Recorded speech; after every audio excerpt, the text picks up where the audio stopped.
Dear student, अब तक हमने आगमन और निगमन दोनों प्रणालियों को बहुत अच्छे से देख लिया।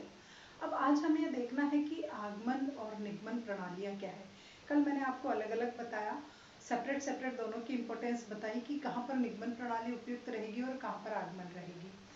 तो हम कह सकते हैं कि आगमन और निगमन दोनों प्रणालियाँ एक दूसरे की प्रतिस्पर्धी नहीं है, बल्कि एक दूसरे की परिपूरक है।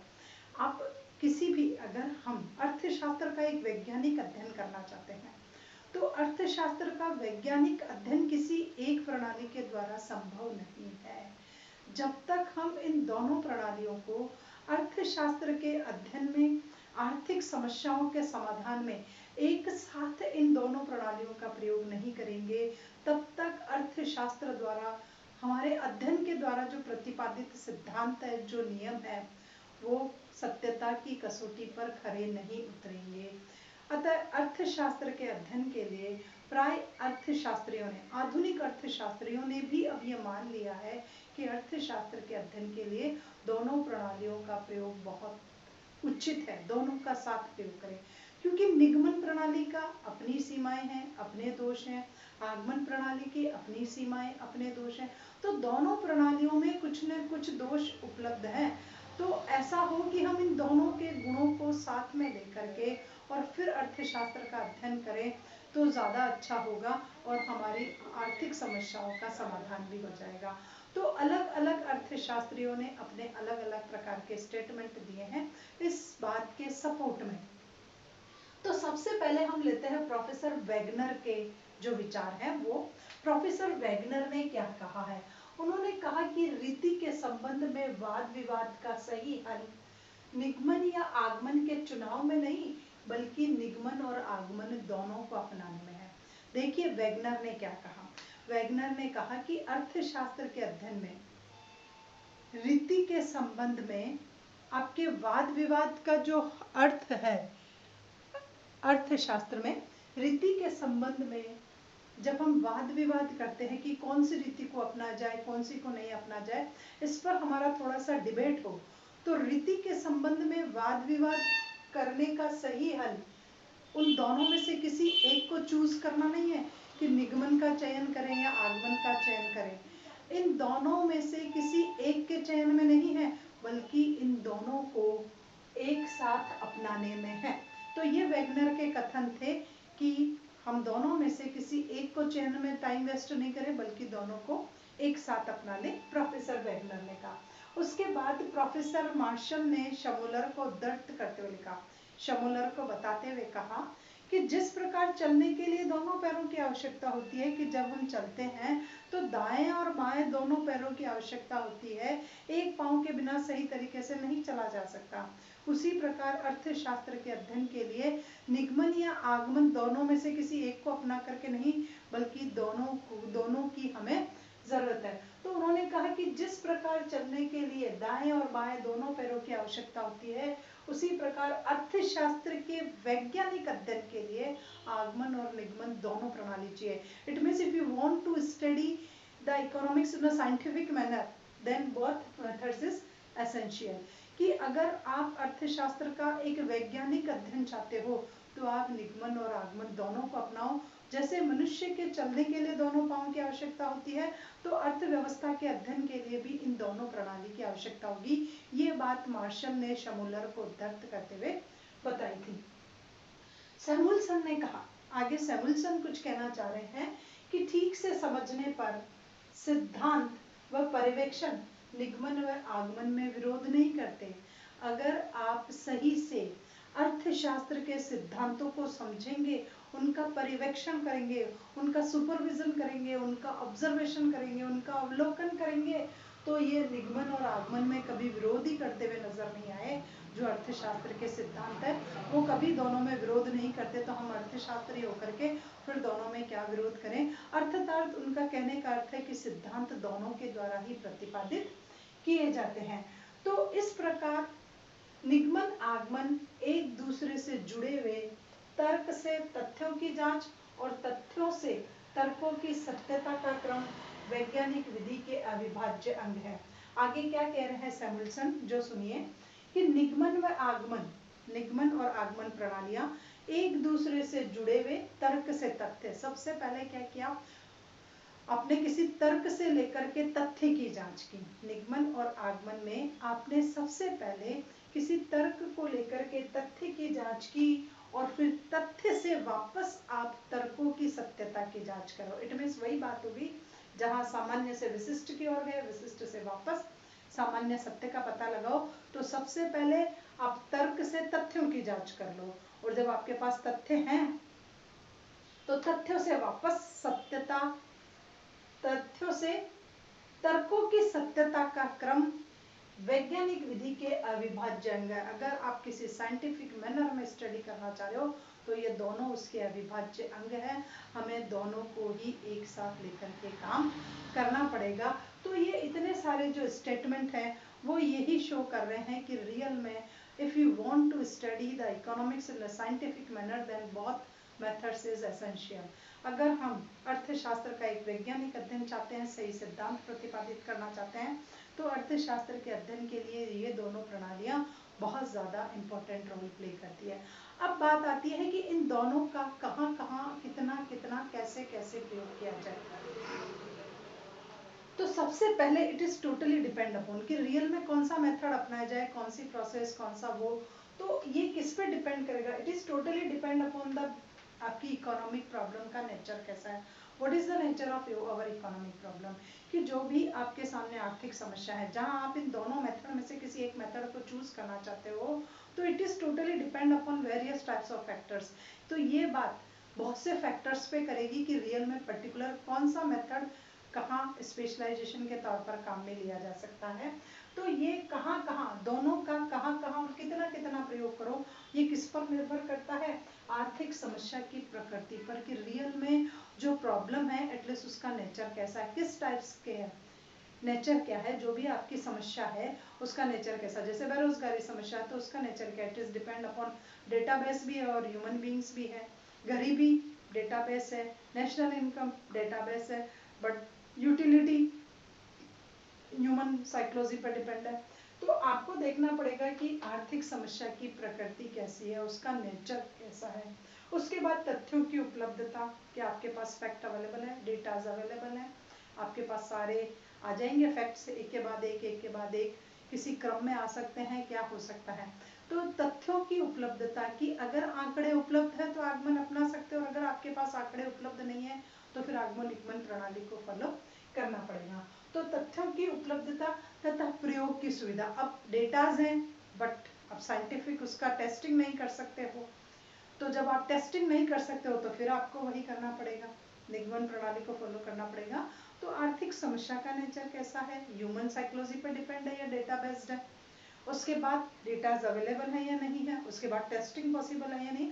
तो बहुत सी बातें होती है जिस पर निर्भर करता है कि रियल में किसी पर्टिकुलर प्रॉब्लम को सॉल्व करने में लिए कौन से मेथड को हम बेस्ट मेथड मान सकते हैं। अब यहाँ ये सारे अर्थशास्त्री अपने अपने ओपिनियन के अकॉर्डिंग बता रहे हैं कि अर्थशास्त्र के जिस क्षेत्र में मानव प्रकृति या स्वभाव महत्वपूर्ण होता है, ह्यूमन बींग्स का नेचर, उसके बारे में आपको स्टडी करनी हो, तो अर्थशास्त्र के जिस क्षेत्र में मानव की प्रकृति या उसका स्वभाव महत्वपूर्ण हो, तो वहाँ हमें निगमन प्रणाली को फॉलो करना चाहिए। जो प्रॉब्लम्स आपकी ह्यूमन साइकोलॉजी पे बेस्ड हो, ह्यूमन बिहेवियर पे बेस्ड हो, तो एटलीस्ट वहाँ आप निगमन प्रणाली का प्रयोग कर सकते हो। तो कहाँ पर होता है, जैसे हमारा उपभोग है, कंजम्पशन है, मूल्य प्राइस है, आपका law of diminishing marginal utility, law of equi marginal utility, सम सीमांत उपयोगिता ह्रास नियम, सम सीमांत उपयोगिता ह्रास नियम, उसके बाद एक्शंस है, डिस्ट्रीब्यूशंस है। तो इन सेक्टर में हम निगमन प्रणाली के आधार पर अध्ययन कर सकते हैं, समस्या का समाधान कर सकते हैं और सिद्धांत प्रतिपादित कर सकते हैं, जो सेक्टर टोटल ह्यूमन बिहेवियर से रिलेटेड होते हो और जहाँ डेटा इजी गोइंग अवेलेबल नहीं हो और बहुत वो हो, तो वहाँ आप ना रिसर्च कर सकते हो, तो आप निगमन प्रणाली को अडॉप्ट कर करके और आप निष्कर्ष निकाल सकते हो। तो जहाँ मानव, जिस क्षेत्र में मानव स्वभाव का प्रभाव कम, जिस क्षेत्र में मानव स्वभाव का प्रभाव कम तथा तथ्यों व आंकड़ों का संकलन सरल हो, तो वहाँ हम आगमन प्रणाली का प्रयोग करेंगे।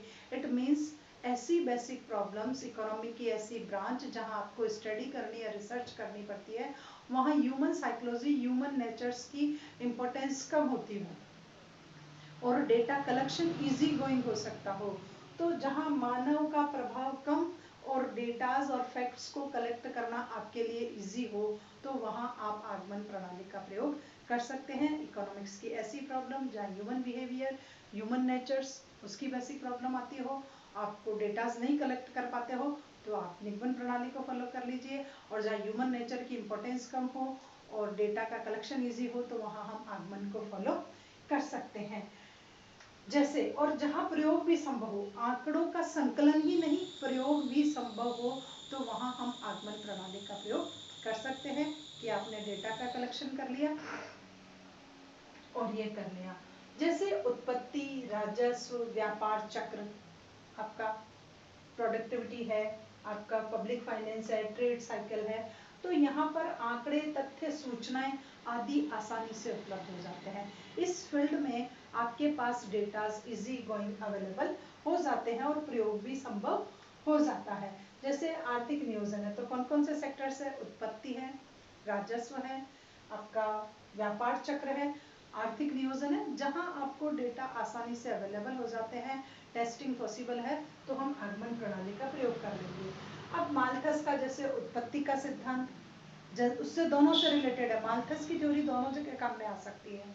तो माल्थस का जनसंख्या सिद्धांत, आपके लॉज ऑफ रिटर्न, उत्पत्ति के नियम, कर संबंधी जितने भी नियम हैं, क्योंकि यहाँ प्रयोग करना संभव था, इसलिए हमने आगमन प्रणाली को फॉलो कर लिया। तो अब बात क्लियर हो गई कि आगमन का कहाँ करेंगे? जहाँ डेटा का कलेक्शन ईजी हो, टेस्टिंग पॉसिबल हो, तो वहाँ हम आगमन प्रणाली को अडॉप्ट कर लेंगे। बहुत सी फील्ड बताइए मैंने आपको जहाँ आप पर्टिकुलर इस चीज को उपयोग कर सकते हो। अब मार्शल क्या कह रहा है? लास्ट में आपको मार्शल एक बात बता रहा है,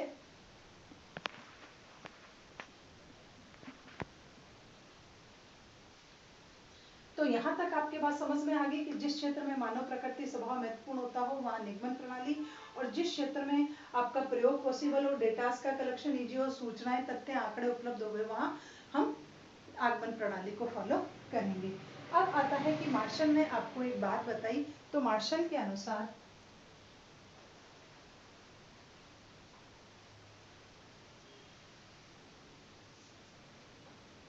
मार्शल कह रहा है अर्थशास्त्र के अध्ययन की, मार्शल कह रहा है अर्थशास्त्र के अध्ययन की कोई भी रीति ऐसी नहीं है जिसे अर्थशास्त्र के अध्ययन की उचित रीति कहा जा सके। मार्शल ने कहा कि कोई भी मेथड ऐसा नहीं है, ना तो आगमन और ना निगमन, ताकि हम इन दोनों में से किसी एक को उचित कह सके। अर्थशास्त्र के अध्ययन की कोई भी ऐसी रीति नहीं है जिसे कहा जा सके। प्रत्येक का यथास्थान या तो अकेले, या तो इन दोनों का अकेले अकेले भी इम्पोर्टेंट रोल है। अकेले कहाँ रोल है? जहाँ तथ्य एकत्रित कर सकते हो, आंकड़े उपस्थित हो सकते हो, प्रयोग किया जा सकता हो, और मानव का प्रभाव, मानव स्वभाव का प्रभाव कम हो, प्रभाव कम हो, तो अकेले आप इसका प्रयोग कर सकते हो। इसका अकेले कहाँ प्रयोग कर सकते हैं? जहाँ मानव का स्वभाव प्रमुख हो और आंकड़े एकत्रित करना संभव नहीं हो, आंकड़े एकत्रित करना संभव नहीं हो, तो वहां हम इसको अकेले प्रयोग कर रहे हैं। तो मार्शल कह रहा है कि आगमन और निगमन, इन प्रणालियों का, इन दोनों में से किसी एक को अर्थशास्त्र के अध्ययन की हम उचित रीति नहीं कह सकते, क्योंकि इन दोनों में बहुत सी इंपॉर्टेंस है। ये दोनों, कहीं बहुत सी फील्ड ऐसी होती है जहाँ ये दोनों अकेले काम में आती है, या फिर कभी कभी क्या, बहुत सी बार हम इन दोनों को मिश्रित रूप में भी अर्थशास्त्र के अध्ययन में काम में लेते हैं। अर्थशास्त्र के अध्ययन में, सिद्धांतों के प्रतिपादन में, नियमों के प्रतिपादन में, समस्याओं के समाधान में, समस्याओं के समाधान में। तो मार्शल कह रहा है कि अलग अलग भी इम्पोर्टेंस है और बहुत सी बार हम इन दोनों प्रणालियों का साथ में प्रयोग करते हैं हमारी इकोनॉमिक्स की किसी बेसिक प्रॉब्लम्स को सॉल्व करने में, प्रिंसिपल को जो है वो बनाने में, किसी समस्या के स्वभाव में सिद्धांत प्रतिपादित करने में, नियम प्रतिपादित करने में, इन दोनों विधियों का एक साथ भी प्रयोग किया जाता है। अतः अर्थशास्त्र के अध्ययन की एक उचित रीति जो होती है वो इन दोनों की मिश्रित रीति है, इन दोनों की एक मिश्रित रीति है जिसे हम वैज्ञानिक मिश्रित रीति कहते हैं या वैज्ञानिक रीति भी कह सकते हैं। उस मिश्रित रूप को हम क्या कहेंगे? मिश्रित वैज्ञानिक नीति, मिश्रित वैज्ञानिक रीति के नाम से किया जाता है और वर्तमान समय में इसका प्रयोग सबसे ज्यादा हो रहा है। अर्थशास्त्र के जितनी भी समस्याएं हैं उसके समाधान में इस रीति का प्रयोग सर्वाधिक हो रहा है। इन दोनों को मिश्रित रूप से हम अर्थशास्त्र के अध्ययन में प्रयोग कर रहे हैं।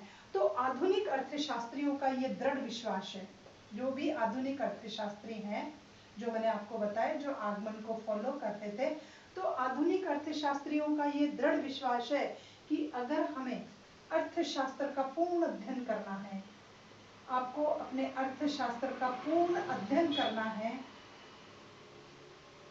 अर्थशास्त्र के अध्ययन का पूर्ण अध्ययन करना है, उसका विकास करना है, उसका वैज्ञानिक अध्ययन करना है, वैज्ञानिक अध्ययन अगर आपको करना है तो अर्थशास्त्र के अध्ययन के लिए इन दोनों प्रणालियों को काम में लिया जाना पड़ेगा। तो क्या कह रहे हैं आधुनिक अर्थशास्त्री? आधुनिक अर्थशास्त्रियों का ये दृढ़ विश्वास है कि अगर हमें अर्थशास्त्र का पूर्ण अध्ययन करना है, विकास करना है, वैज्ञानिक अध्ययन करना है, तो हमें इन दोनों प्रणालियों का प्रयोग करना ही पड़ेगा। दोनों प्रणालियों के प्रयोग के माध्यम से ही अर्थशास्त्र का अध्ययन संभव है। अब जेवेंस ने कहा है,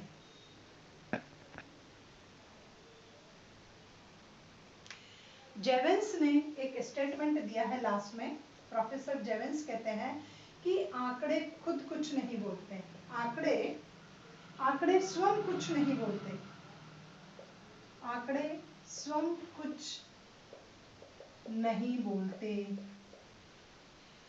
उनके अर्थपूर्ण परिणाम, उनके अर्थपूर्ण परिणाम तर्क द्वारा, अर्थपूर्ण परिणाम तर्क द्वारा ही निकाले जा सकते हैं, तर्क द्वारा ही निकाले जा सकते हैं।